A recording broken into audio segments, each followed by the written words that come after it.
Hai, welcome to Sisi Lain bareng gue Sisil. Gue termasuk orang yang mendukung adanya seks edukasi di sekolah. Ngedengar cerita lo tadi, gue rasa itu penting banget sih buat di sekolah Indonesia mulai ada kurikulum seenggaknya seks edukasi lah. Karena yang gue yakinin itu adalah, again, seks bukan soal penetrasi doang, ya nggak sih?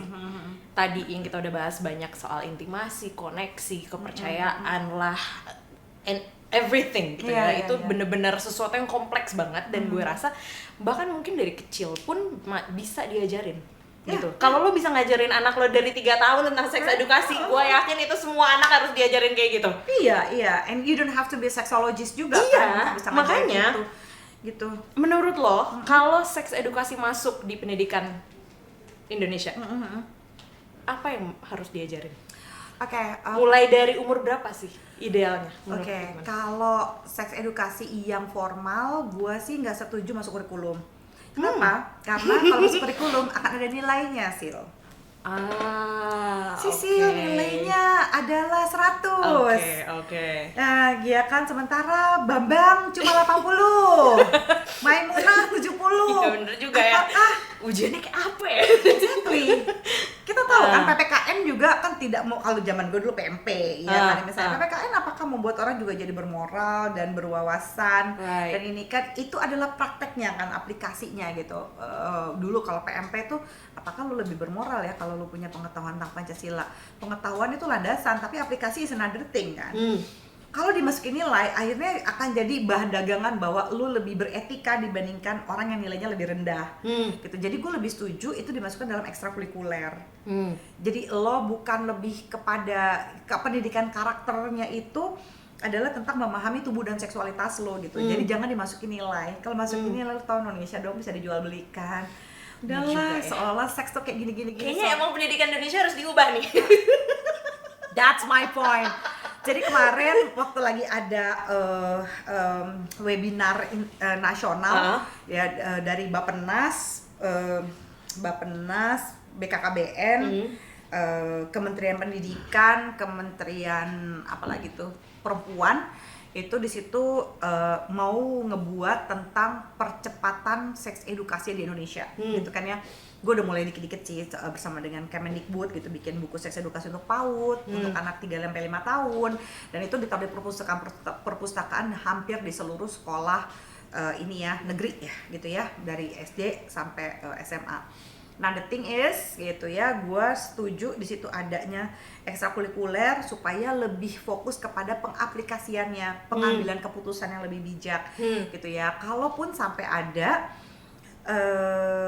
I think it's gonna be fun gitu ya. Kalau buat tergantung nih usianya, karena sekali lagi ya, seks edukasi itu bukan tutorial senggama gitu ya, unless itu untuk persiapan pranikah ya, gitu, untuk kelas-kelas kayak gitu. Jadi kalaupun ada misalnya untuk SD, kalau TK deh, kita TK itu gue bayangkan mereka akan diajarkan untuk menyebut penis sebagai penis, vagina sebagai vagina, enggak disebut dengan bahasa-bahasa lain, titit lah, burung lah, apa ya, lebah lah gitu ya. Nanti kasihan anak-anak TK itu bingung, ayah kenapa burung itu bisa terbang, burung aku tidak bisa gitu.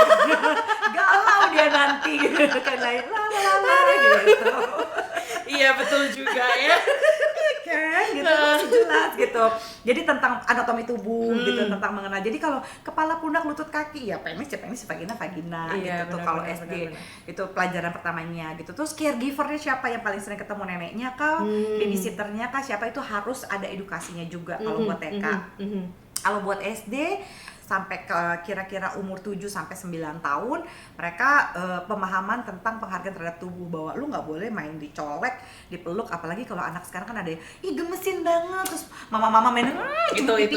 Iya. Dulu sama nggak ada boundariesnya. Boundaries itu edukasinya. Kalau misalnya udah 10 sampai sekitar 14-15 tahun, itu adalah tentang kesehatan reproduksi, bagaimana sih mencuci pembalut, celana udah mulai pubertas, masa-masa pubertas tuh dikasih tahu. Mimpi basah pertama apa, lu nggak usah ngelihat cewek telanjang, cewek yang ketutup kalung pun lu bisa nafsu gitu. So how you react about it gitu, kayak gitu. Kalau SMA udah lebih banyak juga tentang SMP SMA gitu ya, kalau lu udah mimpi basah, udah menstruasi, udah pubertas, udah aktif secara seksual, lu juga mesti tahu bahwa lu akan terangsang gitu ya, dan rangsangan itu it's healthy. Nah, pengaplikasian lu terhadap rangsangan kayak apa, konsensual itu apa gitu ya, undang-undang perlindungan anak kayak gimana gitu, bahwa kalau ada orang dewasa di atas 18 tahun suka sama lu dan melakukan hubungan seksual, itu tidak bisa disebut konsensual. Konsensual adalah kalau secara hukum di Indonesia buat mereka yang udah di atas 18 tahun gitu. Jadi kalau ada orang dewasa yang bilang kita kan suka sama suka,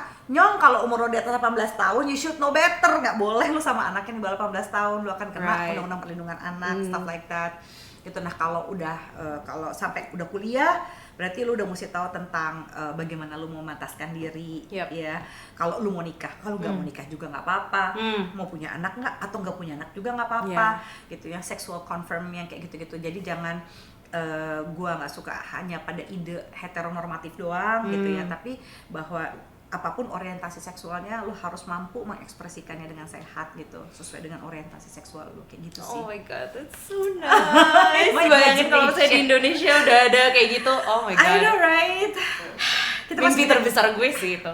Yeah, right. Kayak kita harus bikin ininya sendiri deh, Mbak. Jangan mengharapkan banyak kepada Kemendikbud sepertinya. Kayaknya kita bikin sendiri swasta ya. Yang agak lebih mengerikan sih itu ya, apa, Instagramnya BKKBN. Kenapa? Oh, lu nggak pernah? Dia kayak berapa kali bilang seksis banget sih. Jadi gini, perempuan memantaskan diri, lo harus bisa dandan untuk bisa menjadi istri yang baik, lo harus bisa masak. Gimana dengan perempuan-perempuan kayak gue yang cuma sekolah doang? Selama ini saya hanya pesan GrabFood dan GoFood. Right? Apakah kami tidak pantas untuk menjadi istri yang baik? Karena kami tukang baca. Aduh, bukan tukang iya masak. Makanya ya udah deh kalau gitu. Gila,